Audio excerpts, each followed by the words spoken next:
But here's where it gets controversial. KX Song discusses themes, inspiration in sequel The Dragon Wakes with Thunder. Daily Bruin. Warning, spoilers for The Night Ends with Fire ahead. This summer, alumnus KX Song is heating up bookshelves with the thrilling sequel to her Mulan-inspired fantasy novel, The Night Ends with Fire. Song is a diaspora writer whose debut young adult novel, An Echo in the City, won the Freeman Book Award and was named a Best Book of 2023 by the Financial Times and Kirkus Reviews. The duology follows Hai Mei Lin, a young woman who will stop at nothing to achieve her freedom in the midst of a war between the three kingdoms.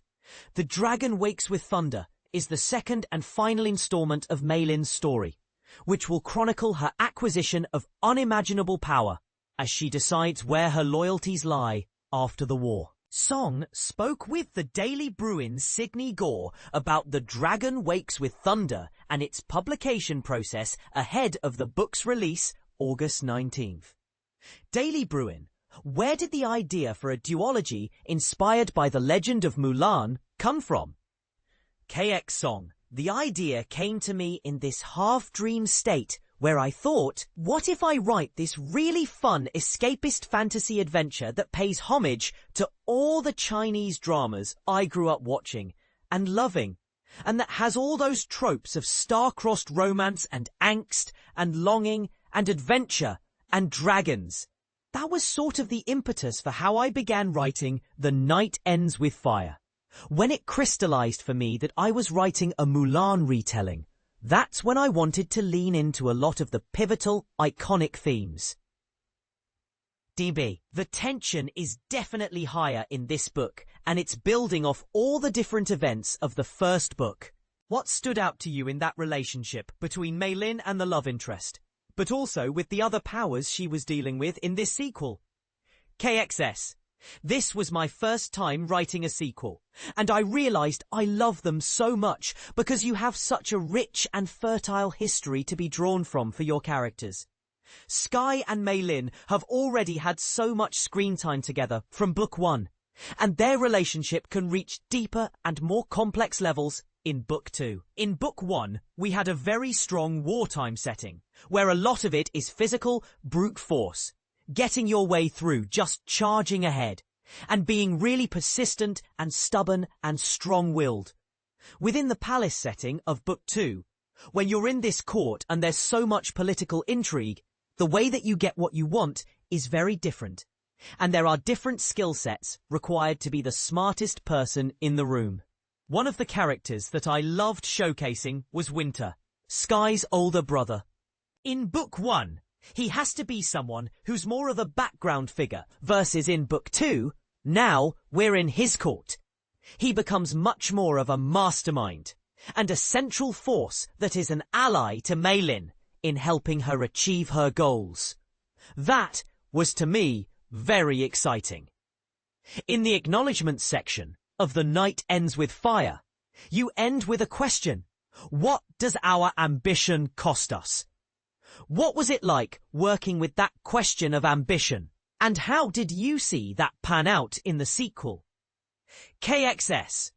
Book 1 is about this girl who has never been given power, and who has, for much of her life, been very helpless and powerless. So it's about her desperation to obtain power, and the lengths she will go to achieve this power. Book 2 is about how once she's obtained the power, how does it change who you are at your core, no matter how pure your original intentions are?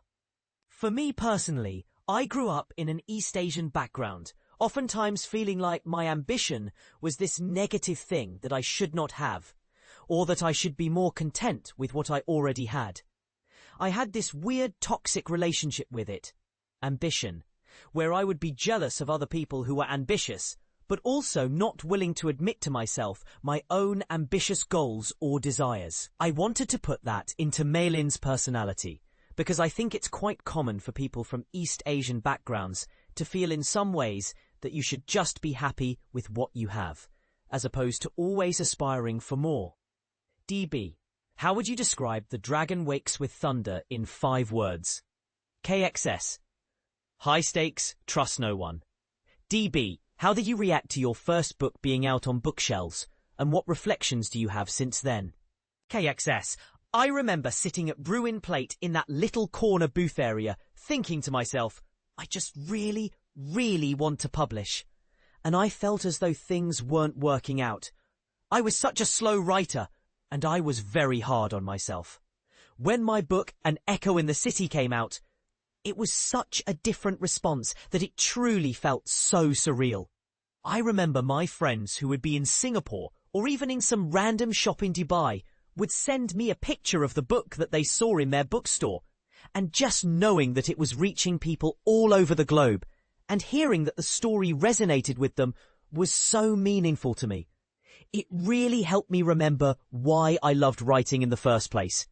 DB, what are you most excited for readers to experience in The Dragon Wakes with Thunder? KXS, I'm most excited for two things.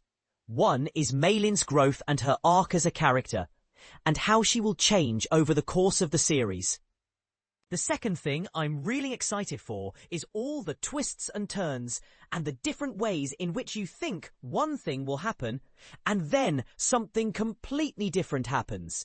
Because I actually surprised myself when I was writing it.